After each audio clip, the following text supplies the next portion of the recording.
ಕ್ರಾಂತಿವೀರ ರಾಜಣ್ಣ ಪದತ್ಯಾಗ ಅಂತಿದ್ದಾರೆ. ಆ ಕಡೆ ಇಕ್ಬಾಲ್ ಡೇಟು ಟೈಮು ಫಿಕ್ಸ್ ಮಾಡ್ತಿದ್ದಾರೆ. ಆದ್ರೆ ಡೆಲ್ಲಿಯಲ್ಲೂ ಒಂದಾಟ ನಡೀತಾ ಇದೆ. ಅದು ಸಿಎಂ ಸಿದ್ದರಾಮಯ್ಯ ಪಡೆ 2 ದಿನದಿಂದ ಅಲ್ಲೇ ಇದೆ. ಜಾರಕಿಹೊಳಿ ಮಹದೇವಪ್ಪ ಬಂಡೆಗೆ ಬೇಲೆ ಹಾಕುವಂತಹ ತಂತ್ರಗಾರಿಕೆ ಸಿದ್ಧಪಡಿಸುತ್ತಿದ್ದಾರೆ. ಅದರಂತೆ ಅಹಿಂದ ದಾಳವೂ ಉರುಳಿದೆ. ಇದಕ್ಕೂ ಇಂಟ್ರೆಸ್ಟಿಂಗ್ ಏನ್ ಗೊತ್ತಾ, ಇವತ್ತು ಬೆಳಗ್ಗೆ ಮುನಿಯಪ್ಪ ಅವರ ಎಂಟ್ರಿ ಆಗಿದೆ. ಅಂದ್ರೆ ಚಿತ್ರಣ ಬೇರೆಯದ್ದೇ ರೂಪವನ್ನ ಪಡ್ಕೊಳ್ತಾ ಇದೆ.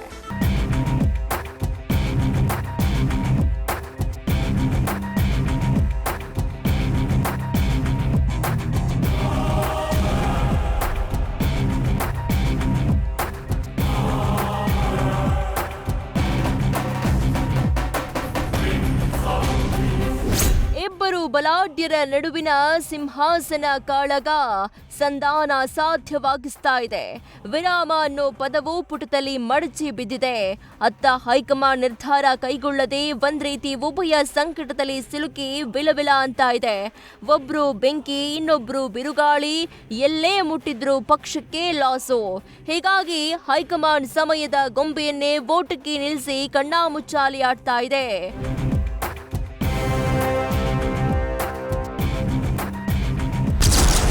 ಅಧಿಕಾರದ ಕಡಲಿಗೆ ಹಂಬಲಿಸ್ತಾ ಇದೆ ಬಂಡೆ ಮನ.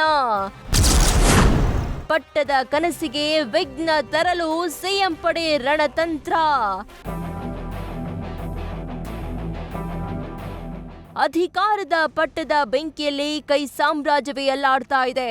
ಡೆಲ್ಲಿಯಲ್ಲಿ ಸೀಕ್ರೆಟ್ ಮೀಟಿಂಗ್ ಮುಗಿಸಿ ಬಂದ ಡಿಕೆಶಿ ರಿಲ್ಯಾಕ್ಸ್ ಸೈಡ್ಗೆ ತಳ್ಳಿ ತಂತ್ರಕ್ಕೆ ತಂತ್ರ ಸಿದ್ಧಪಡಿಸುತ್ತಿದ್ದಾರೆ. ಅತ್ತ ಡಿಕೆಶಿ ಸುತ್ತ 3 ಸುತ್ತಿನ ವ್ಯೂಹ ರಚಿಸಿದ ಸಿದ್ದು ಪಡೆ ಡೆಲ್ಲಿಯಲ್ಲಿ ಬಿಡಾರ ಹೂಡಿ ಸಿಎಂ ಪಟ್ಟದ ಹಂಬಲಕ್ಕೆ ಬಿದ್ದ ಬಂಡೆ ಕನಸಿಗೆ ವಿಘ್ನ ತರುವ ಲೆಕ್ಕಾಚಾರ ಹಣಿತಾ ಇದೆ.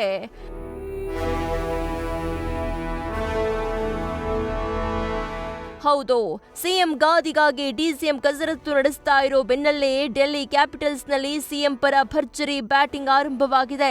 ಸಿದ್ದರಾಮಯ್ಯ ಬೆನ್ನಿಗೆ ಬಲವಾಗಿ ನಿಂತ ಆಪ್ತರು ಪಟ್ಟ ತ್ಯಾಗವನ್ನ ಬಲವಾಗಿ ವಿರೋಧಿಸ್ತಾ ಇದೆ. ಸಿಎಂ ಗಾದಿಯಲ್ಲೇ ಸಿದ್ದು ಮುಂದುವರಿಯಬೇಕು ಎಂಬ ಒತ್ತಡ ಹೇರ್ತಿದ್ದಾರೆ. ದೆಹಲಿಯಲ್ಲಿ ವಾಸ್ತವ್ಯ ಹೂಡಿರುವ ಸಿಎಂ ಸಿದ್ದರಾಮಯ್ಯ ಪರಮಾಪ್ತ ಸಚಿವರಾದ ಸತೀಶ್ ಜಾರಕಿಹೊಳಿ, ಎಚ್.ಸಿ. ಮಹದೇವಪ್ಪ ಕಳೆದ 2 ದಿನಗಳಿಂದ ದೆಹಲಿ ಅಂಗಳದಲ್ಲಿ ಚದುರಂಗ ಆಡ್ತಿದ್ದಾರೆ. ರಾತ್ರಿ ಎಐಸಿಸಿ ಅಧ್ಯಕ್ಷ ಖರ್ಗೆಯನ್ನ ಭೇಟಿ ಮಾಡಿದ ಉಭಯ ಸಚಿವರು ಅಹಿಂದ ದಾಳ ಉರುಳಿಸುತ್ತಿದ್ದಾರೆ. ಅಹಿಂದ ಸಮಾವೇಶಕ್ಕೆ ಅನುಮತಿ ನೀಡುವಂತೆ ಖರ್ಗೆ ಮೇಲೆ ಒತ್ತಡ ಹಾಕಿದ್ದು, ಜೊತೆಗೆ ನಾಯಕತ್ವ ಗೊಂದಲ ಬಗೆಹರಿಸುವಂತೆ ಒತ್ತಾಯಿಸಿದ್ದಾರೆ. ಇವತ್ತು ರಾಜ್ಯ ಕಾಂಗ್ರೆಸ್ ಉಸ್ತುವಾರಿ ಸುರ್ಜೇವಾಲಾ ಭೇಟಿ ಮಾಡಿದ್ದಾರೆ.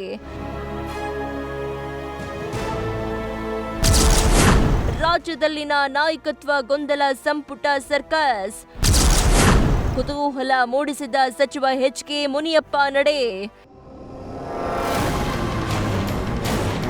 ಈ ಇಬ್ಬರು ದಲಿತ ನಾಯಕರು ಡೆಲ್ಲಿಯಲ್ಲಿ ಠಿಕಾಣಿ ಹೂಡಿರೋ ಟೈಮ್ನಲ್ಲೇ ಇನ್ನೊಬ್ಬ ನಾಯಕರು ಕಾಣಿಸಿದ್ದಾರೆ. ಆಹಾರ ಸಚಿವ ಕೆ.ಎಚ್. ಮುನಿಯಪ್ಪ ಇವತ್ತು ನೇರವಾಗಿ ಮಲ್ಲಿಕಾರ್ಜುನ ಖರ್ಗೆ ಭೇಟಿಯಾಗಿದ್ದಾರೆ. ಎಐಸಿಸಿ ಸಂಘಟನಾ ಪ್ರಧಾನ ಕಾರ್ಯದರ್ಶಿ ಕೆ.ಸಿ. ವೇಣುಗೋಪಾಲ್ ಜೊತೆಗೂ ಮಾತುಕತೆ ನಡೆಸಿದ್ದಾರೆ. ರಾಜ್ಯದಲ್ಲಿನ ನಾಯಕತ್ವ ಗೊಂದಲ ಪರಿಹಾರ ಆಗಲಿದೆ ಅಂತ ಹೇಳಿದ್ದಾರೆ. ರಾಜಕೀಯವಾಗಿ ಕರ್ನಾಟಕ ರಾಜ್ಯದಲ್ಲಿ ಸ್ವಲ್ಪ ಮಟ್ಟಿಗೆ ಗೊಂದಲ ಇದೆ. ಇದು ತಕ್ಷಣ ಬಗೆಹರಿಸಬೇಕು. ಒಳ್ಳೆ ಕಾರ್ಯಕ್ರಮವನ್ನು ಕೊಟ್ಟಿದ್ದೀವಿ ಕರ್ನಾಟಕ ರಾಜ್ಯದಲ್ಲಿ. ರಾಜಕೀಯದಲ್ಲಿ ಸ್ವಲ್ಪ ಗೊಂದಲ ಇರೋದ್ರಿಂದ ಆದಷ್ಟು ಬೇಗ ಬಗೆಹರಿಸಬೇಕು ಅಂತ ನಾನು ಮನವಿ ಮಾಡಿದ್ದೀನಿ. ನಮ್ಮ ಖರ್ಗೆ ಸಾಹೇಬರಿಗೆ, ಎಐಸಿಸಿ ಅಧ್ಯಕ್ಷರಿಗೆ ಮತ್ತು ಕೆ.ಸಿ. ವೇಣುಗೋಪಾಲ್ ಅವರಿಗೆ ಬಹುತೇಕ ಈ ಚುನಾವಣೆ ಫಲಿತಾಂಶಗಳು ಬಂದು ಸೆಟ್ಲ್ ಆಗಕ್ಕೆ 10-15ವರೆಗೂ ಆಗ್ಬೋದು. ಅದಾದ ತಕ್ಷಣ ಅವರು ಕುಂತು ಮಾತಾಡಬೇಕು. ಅಲ್ಟಿಮೇಟ್ಲಿ ನಮ್ಮ ರಾಹುಲ್ ಗಾಂಧಿಯವರು ಕುಂತು ಮಾತಾಡಿ ಇದನ್ನು ಸೆಟಲ್ ಮಾಡಬೇಕು. ನಾನಂತೂ ಮನವಿ ಮಾಡಿದ್ದೀನಿ, ಇದು ಯಾವುದೇ ಕಾರಣಕ್ಕೆ ತಡ ಮಾಡಬಾರದು. ಮೇ ಅಂತ್ಯದೊಳಗೆ ಗೊಂದಲ ಇತ್ಯರ್ಥ ಆಗ್ಬೋದು ಅಂತ ನಿಮ್ಗೆ ಅದು ಮೇ ಅಂತ್ಯದೊಳಗೆ ಖಂಡಿತವಾಗಿ ಆಗ್ತದೆ, ಬಯಸಲಾಗ್ತದೆ.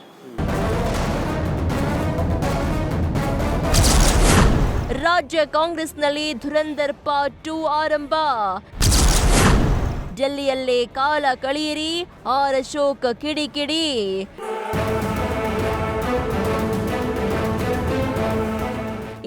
ನೀರಿಗೆ ಹಾಹಾಕಾರ, ಕಾಂಗ್ರೆಸ್ನಲ್ಲಿ ಹಸ್ತಾಂತರ ಕಿತ್ತಾಟ, ಡೆಲ್ಲಿ ಟೂರ್. ವಿಧಾನಸೌಧದಲ್ಲಿ ವಿಪಕ್ಷ ನಾಯಕ ಅಶೋಕ್ ಕೆಂಡಾಮಂಡಲರಾಗಿದ್ರು. ಡಿಕೆಶಿ ದೆಹಲಿಯಲ್ಲಿದ್ದಾಗಲೇ ಸಿದ್ದರಾಮಯ್ಯ ಕ್ಯಾಬಿನೆಟ್ ಸಭೆ ಮಾಡಿದ್ದರ ಅರ್ಥ ಏನು ಅಂತ ಕೇಳ್ತಿದ್ದಾರೆ. ನೀವು ದೆಹಲಿಯಲ್ಲೇ ಟೂರ್ ಮಾಡ್ಕೊಂಡೇರಿ, ಇಲ್ಲಿಗೆ ಬರಬೇಡಿ ಅಂತ ತಿವಿದ ಅಶೋಕ್. ರಾಜ್ಯದಲ್ಲಿ ಧುರಂಧರ್ ಸಿನಿಮಾ ತರ ಪಾರ್ಟ್ 2 ಆರಂಭ ಆಗಿದೆ ಅಂತ ಛೇಡಿಸಿದ್ರು. ನೀವು ಡೆಲ್ಲಿ ಟೂರೇ ಮಾಡ್ಕೊಂಡು ನೀವು ಡೆಲ್ಲಿಯಲ್ಲೇ ಪರ್ಮನೆಂಟ್ ಠಿಕಾಣ ಮಾಡಬೇಕು. ಇಲ್ಲಿಗೆ ಬರಬೇಡಿ, ನೀವು ಕರ್ನಾಟಕ ಬಂದು ಮಾಡೋ ಕೆಲಸ ಏನೂ ಇಲ್ಲ. ಈಗಾಗಲೇ ಜನ ಕಳೆದ 3 ವರ್ಷದಲ್ಲಿ ಏನು ಅಭಿವೃದ್ಧಿ ಕಾರ್ಯ ಮಾಡಿದೆ, ಜನರ ಪಾಲಿಗೆ ಸತ್ತೋಗಿದೆ ಸರ್ಕಾರ. ಇವೆರಡೂ ನೋಡ್ತಾ ಇದ್ರೆ ಈ ಕಚ್ಚಾಟ, ಈ ಗೊಂದಲ ಇಲ್ಲಿಗೆ ನಿಲ್ಲಲ್ಲ. ಇದು ಮುಂದುವರೆದ ಪಾರ್ಟ್ 2. ಇದು ಇಷ್ಟು ದಿನ ಪಾರ್ಟ್ 1 ಆಯಿತು, 3 ವರ್ಷ ಪಾರ್ಟ್ 1, ಈಗ ಪಾರ್ಟ್ 2. ಈ ಸಿನಿಮಾ ಬರ್ತಾ ಇದ್ದಲ್ಲ, ದುರಂಧರ ಯಾವುದೋ ಬಂದಿದೆಯಲ್ಲ, ದುರಂಧರ್ ಪಾರ್ಟ್ 1 ಆಯಿತು. ಇನ್ನು ಉಳಿದಿರೋ 2 ವರ್ಷ ಪಾರ್ಟ್ 2. ಒಟ್ಟಾರೆ ಅಶೋಕ್ ಹೇಳಿದಂಗೆ ಕಾಂಗ್ರೆಸ್ನಲ್ಲಿ ಧುರಂಧರ್ ಪಾರ್ಟ್ 2 ಕಾಣಿಸ್ತಾ ಇದೆ. ಹೊಡಿ ಬಡಿ ಬಿಟ್ಟು ಉಳಿದೆಲ್ಲ ರಾಜಕಾರಣ ನಡೀತಾ ಇದೆ. ಅಂದಹಾಗೆ ಡೆಲ್ಲಿ ಅಂಗಳದ ರಾಜಕಾರಣ ಮಾತ್ರ ಯಾವ ಸಿನಿಮಾ ಕತೆಗೂ ಕಮ್ಮಿ ಇಲ್ಲ ಬಿಡಿ. ಆದ್ರೆ ಕ್ಲೈಮ್ಯಾಕ್ಸ್ ಏನು ಅನ್ನೋದೇ suspense. Harish Kakol, political bureau, news first. News first ನಿರ್ಭೀತಿಯಿಂದ ನಿಮ್ಮ ಪರವಾಗಿ.